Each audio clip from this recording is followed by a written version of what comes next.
Самые главные и актуальные новости дня в эфире телеканала «Милет». Информационная программа «Хаверлер». Сегодня вторник, 30 мая, в студии Нариман Тарсинова. Добрый вечер. В течение получаса наша информационная команда расскажет вам о самых интересных новостях.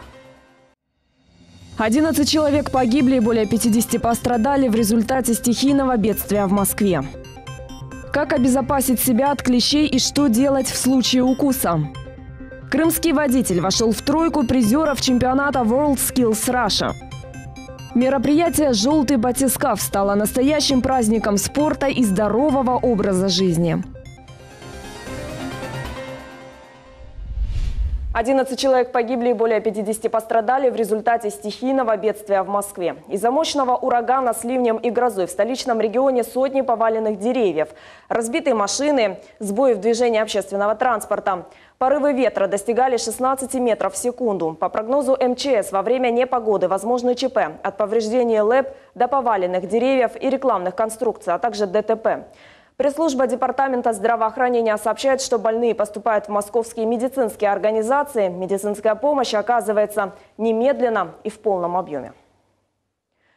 В Саратовской области разбился самолет Ан-26 учебной авиабазы Краснодарского высшего авиационного училища летчиков. Один военнослужащий погиб, 5 человек экипажа доставлены в больницу, сообщает Департамент информации и массовых коммуникаций Минобороны. Инцидент произошел во время учебно-тренировочного полета. На борту самолета находились 6 членов экипажа. Отмечается, что при заходе на посадку на аэродром Балашов самолет не выдержал параметры снижения и ушел ниже угла посадки. При жесткой посадке он загорелся.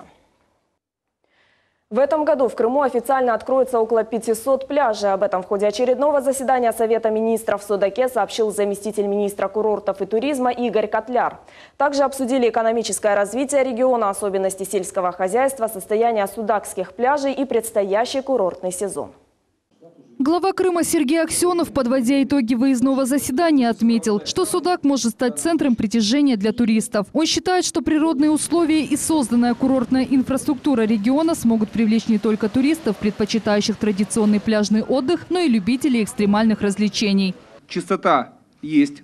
Есть, конечно, какие-то мелкие детали, но тем не менее. То есть, могу сказать, что Судак готов к курортному сезону, и туристы могут спокойно, и крымчане, приезжать, отдыхать. Ситуацию с самостроями Сергей Аксенов обговорил с представителями местной прокуратуры. Было решено объединить усилия в борьбе с незаконной застройкой. Слово «незаконное», оно на сегодняшний день подразумевает нарушение всех нормативов, мыслимых и немыслимых. Это и по расстоянию от уреза воды, и по наличию канализации, системы водоподачи, водоотведения, ну и так далее. То есть, на самом деле, там зрелища жуткие были, то есть вот на некоторых объектах мы с вами посмотрели, эллинги так называемые, просто страшилище, такое, которое там никому нельзя показывать.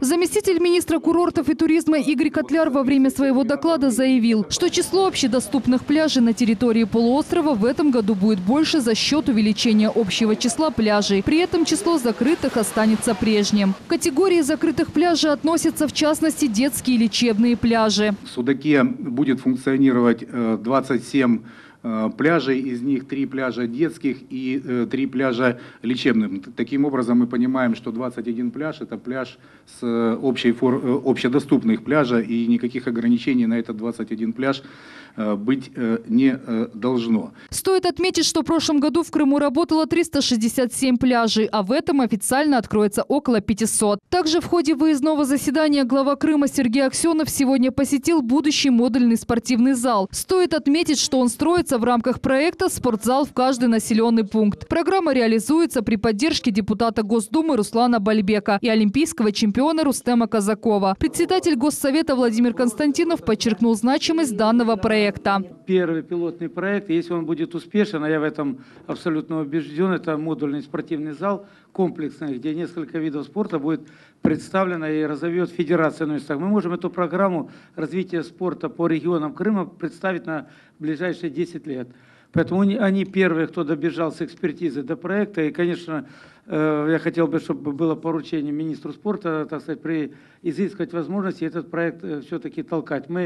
Владимир Константинов считает, что благодаря этому проекту решится проблема с нехваткой спортзалов по регионам Крыма. Стоит отметить, что его открытие состоится уже завтра. Айша Шулакова, Дмитрий Низовой, телеканал «Милет». В Крымском федеральном университете имени Вернадского состоялось вручение гранта президента Российской Федерации для государственной поддержки российских ученых-кандидатов наук в 2015-2017 годах. Грант получил коллектив молодых исследователей университета, возглавляемого Федором Станякиным, доцентом кафедры алгебры и функционального анализа Таврической академии КФУ. В мероприятии приняли участие руководящий состав вуза, члены ученого совета КФУ, профессорско-преподавательский состав. Вручал почетный грант специально прибывший гость и заместитель представителя президента в ЮФО Владимир Гурба. Сказал, что в целом в рамках Южного федерального округа 29 грантов получено. Южный федеральный университет, он является одним из базовых для Крымского федерального университета. Точно таким же является. Естественно, что уровень образовательной деятельности, он выравнивается сейчас. И я посмотрел по прошлому году и позапрошлый год, когда мы сравнительно сделаем о том, что мы видим, что школа крымская достаточно стабильная, устойчивая, имеет наращивание возможностей не только. Вы знаете, еще нужно говорить о том, что гранты были получены за изучение тематики, которая касалась космоса, экологии, проблем моря, не говоря уже о традиционной физике, математике, точном сознании. И это говорит о том, что на самом деле у нас спектр научной деятельности у молодых специалистов достаточно широк. Это свидетельствует о том, что есть стремление усовершенствовать систему технологического обеспечения и развития государства в целом. Сегодня в Доме дружбы народов состоялся круглый стол. Основная тема – история культуры народов Крыма. Участники обсудили современное состояние и задачи перспективного развития Республики Крым, которые требуют новых концептуальных подходов к формированию государственной политики в сфере национальных отношений. Подробнее расскажет Асан Абибулаев. Заведующий отделом межрегионального международного сотрудничества Дома дружбы народов Яков Слуцкий рассказывает, что сегодняшнее мероприятие носит несколько необычный формат, потому что обычно на подобные встречи собираются представители национально-культурных автономий Крыма. А сегодня перешли на принципиально новый уровень – это работа с молодежью. По его мнению, одним из важнейших приоритетов развития любого государства является воспитание активного, духовно развитого, физически и интеллектуально молодого поколения, которое является прочным фундаментом и гарантом процветания общества в будущем. Мы начинаем с ними работать в системе межнациональных отношений. И вот как раз идеология, та, которая присутствовала на всех наших других мероприятиях, сегодня она прозвучит от молодежи. Молодежь не просто присутствует на нашем круглом столе как зрители, а они сегодня активные участники, они сегодня выступают с докладами о культуре, о традициях тех национальностей, которые они представляют. Я считаю, что это определенный прорыв и новый этап работы Дома дружбы. В ходе работы круглого стола участники рассказали об истории, культуре, традициях и обычаях народов, которые они представляют. В свою очередь студент второго курса финансово-экономического колледжа Мустафа Усманов рассказал участникам об истории культуры крымско-татарского народа. Я думаю, данное мероприятие стоит проводить и нужно проводить в радиусе не только колледжей, но и школьников, и университетов, и открывать это более обширно, чтобы подрастающее поколение более понимало, с чем, о чем идет речь, в общем, были более осведомлены, что и как вообще в Крыму, так как Крым многонациональный. Студенту второго курса финансово-экономического колледжа Никите Ли представилась возможность рассказать об истории культуры корейского народа. Он отмечает, что подобные мероприятия помогают узнать историю своего соседа еще ближе. По моему мнению, эти мероприятия должны проходить и как можно часто, потому что они должны быть плодотворны и вносить нынешнему поколению какие-то знания о своих народах, потому что они должны знать свою историю, культуру и так далее. Также было подписано соглашение о сотрудничестве между Домом дружбы народов и финансово-экономическим колледжем. По нашему мнению, на сегодняшний день воспитание студентов в стенах колледжа без сочетания того, что они должны знать о своем языке родном, о своей культуре национальной. И самое главное – это принцип равенства развития языков и культур, сочетание подписания соглашения.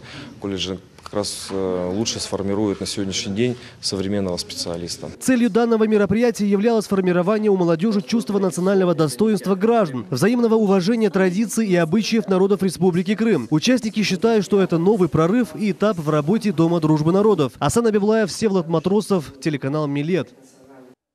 Специалисты ведомства Роспотребнадзора по Республике Крым продолжают фиксировать активность клещей в городах и районах полуострова.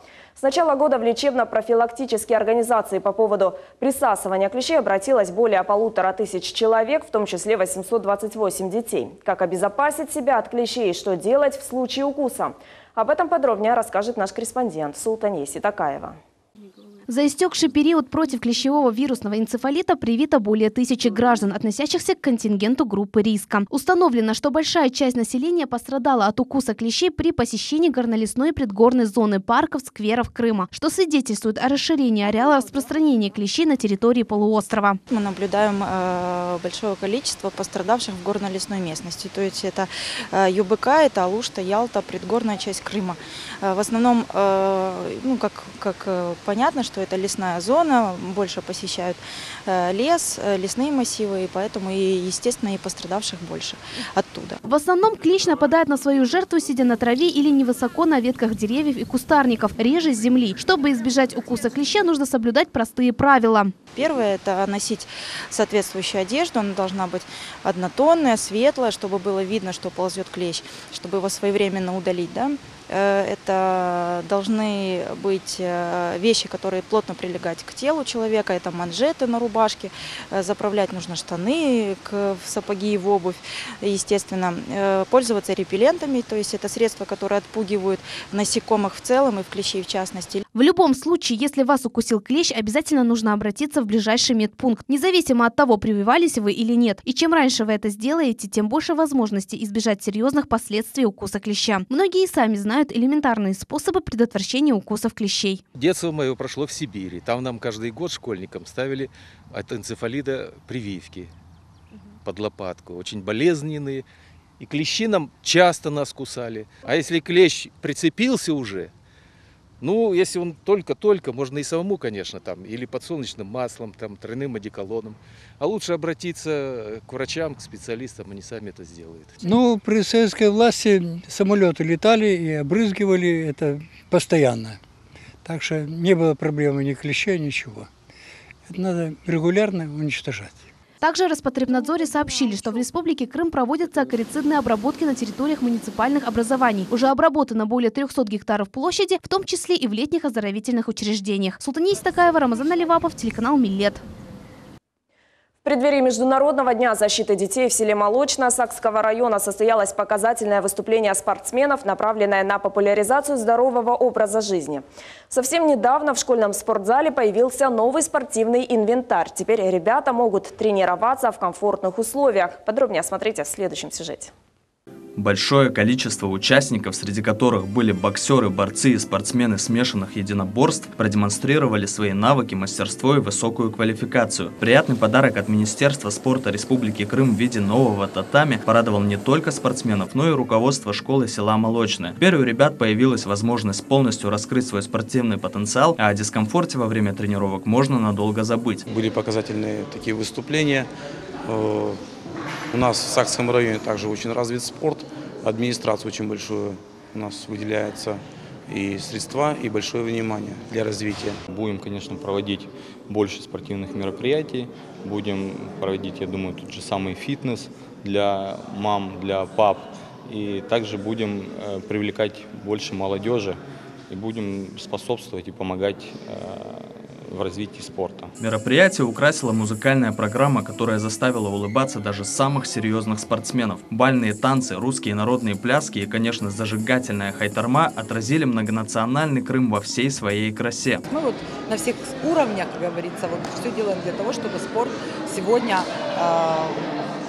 развивался и имел надежду на будущее стать каким-то увлечением, допустим, для детей, для организации детей после уроков. То есть речь идет о внеурочной занятости детей в первую очередь. Немало приятных слов и пожеланий юным спортсменам выразили тренера, заслуженные мастера спорта и директора спортивных школ. Все они отмечают, что основная задача подобных выступлений – это возможность внести вклад в развитие спорта и привлечь молодежь к здоровому образу жизни.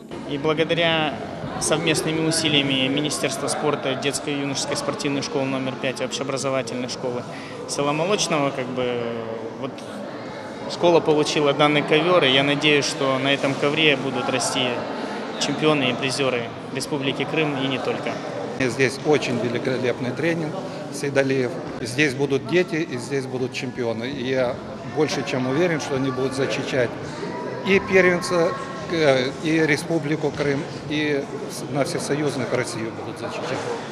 Сегодня в селе Молочном созданы все условия для развития спорта. Жители села и администрация более чем уверены, что смогут воспитать большое количество спортсменов всероссийского уровня, а возможно и международного класса. Энвер Аблизис, Эрвин Амиралиев, телеканал Миллет. Праздник спорта состоялся и для жителей Симферопольского района. В селе Тепловка торжественно открыли секцию по греко-римской борьбе. В мероприятии приняли участие общественные и политические деятели. На открытии побывала и наша съемочная группа. Секция по греко-римской борьбе в селе Тепловка Симферопольского района существует с осени. Несколько месяцев местные спортсмены и тренеры готовились к торжественному открытию. Здесь занимаются юные борцы от 8 до 15 лет. В ходе торжественного мероприятия спортсменам был преподнесен приятный подарок – 2 гири по 10 килограмм. А также представители Федерации по греко-римской борьбе поздравили с победой Амета Бейтулаева, который завоевал 1-е место на чемпионате Крыма. Амету 14 лет. Греко-римской борьбой он начал заниматься недавно, но несмотря на это стал чемпионом Крыма. Мне друзья подсказали по школе, что тут открывается клуб. Потихоньку начал заниматься, приемы изучать. У меня есть цель, я хочу поучаствовать в всероссийских турнирах по России, по Европе. Греко-римской борьбой занимается около 50 человек не только села Тепловка, но и со всех близлежащих сел. Глава муниципального образования Симферопольского района Михаил Макеев отметил важность развития спорта. Мы с вами понимаем, что дело физического воспитания подрастающего поколения – это первоочередное. Бодрость духа, бодрость и здравие наших детей, нашей смены – это просто первая необходимость. Чтобы дети действительно были заняты не на улице, а максимально были заняты спортом. Развивались духовно, нравственно и физически. Стоит отметить, что в Симферопольском районе за 2 года было открыто 5 спортивных секций. Султания Меджид, Али Мамедов, телеканал Миллет. Крымский водитель вошел в тройку призеров чемпионата WorldSkills Russia. Чемпионат «Молодые профессионалы» является самым масштабным в России, в котором свои навыки управления автобусами в финале конкурса смогли продемонстрировать молодые работники отраслевых организаций из многих городов и республик России.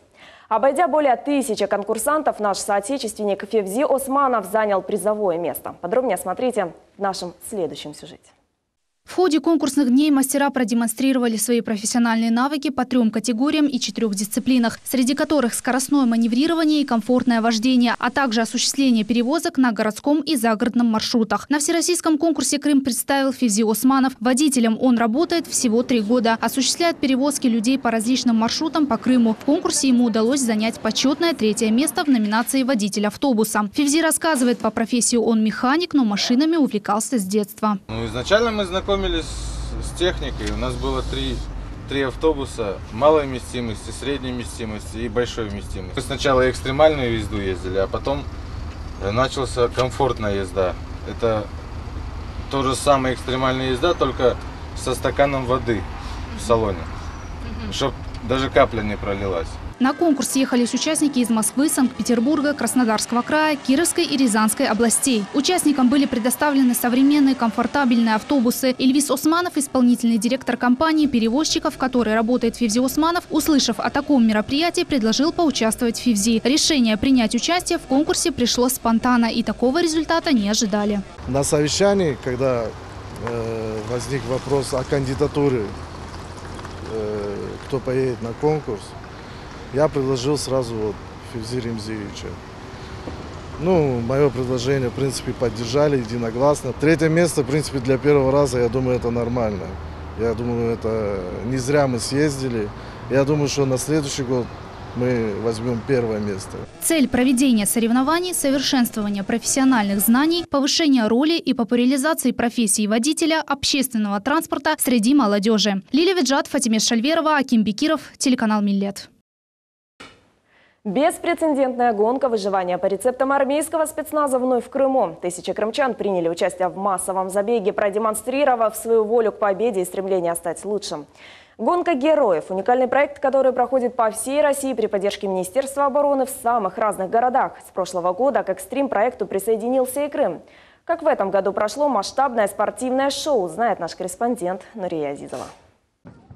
Лига героев – это команда, которая организовывает социальные и спортивные проекты федерального масштаба, охватывающие наиболее активные и прогрессивные социальные группы российского общества. Сама трасса гонки героев представляет собой изощренную полосу препятствий длиной 11 километров. В Крыму площадкой для нее стал военный полигон «Ангарский» в селе Заречное. Около 30 объектов – ямы с грязью, горки, шинные поля, загрязнения – имитируют возможные трудности преодоления пересеченной местности в реальных боевых условиях. Марсель Сафиуллин принимает участие в гонках впервые. Приехал на соревнования, чтобы проверить свою выносливость. Видите, погода как предвкушает. Все будет сегодня замечательно. Я считаю, что погода удалась, не жарко и не холодно, поэтому все у нас получится сегодня. В этом году в гонках приняли участие 1300 участников и 130 команд. Все участники тщательно готовились в течение года, чтобы показать достойный результат. Команды участников стартовали поочередно. Каждая состояла из 10 человек. По словам депутата Государственной Думы Российской Федерации Андрея Козенко, чтобы преодолеть все препятствия, нужно быть готовым морально и иметь командный дух. Были добавлены сегодня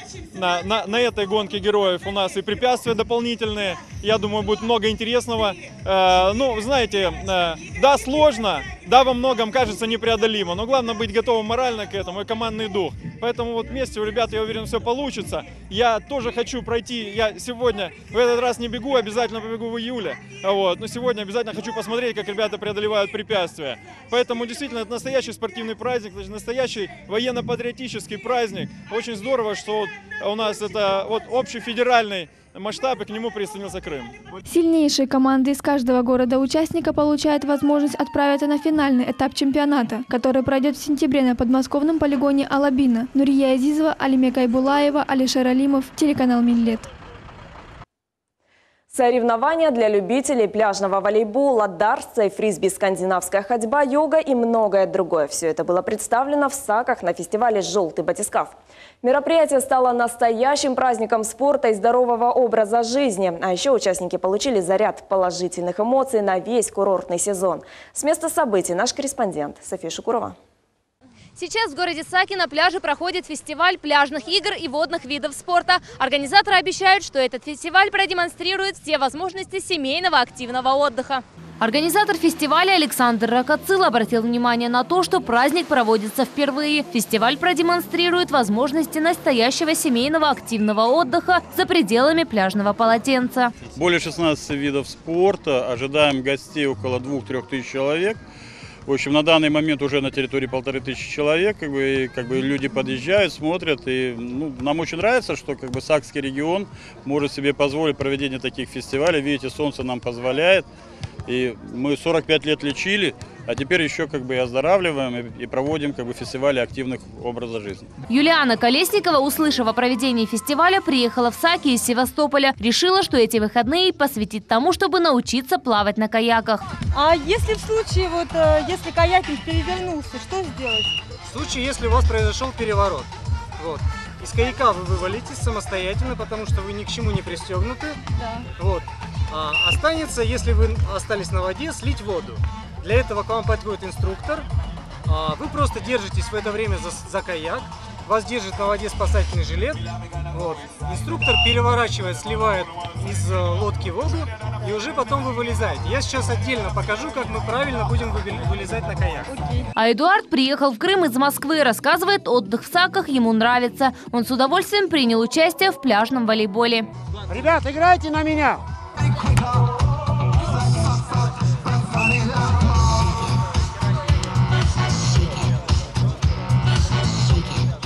Александр Малахов с семьей приехал из Рязани, увлекается водными видами спорта. Первый раз погрузился с аквалангом, считает дайвинг необычным видом спорта. Первый раз погружаюсь вообще дайвингом, как это называется. Вообще первый раз занимаюсь. Все необычно тут.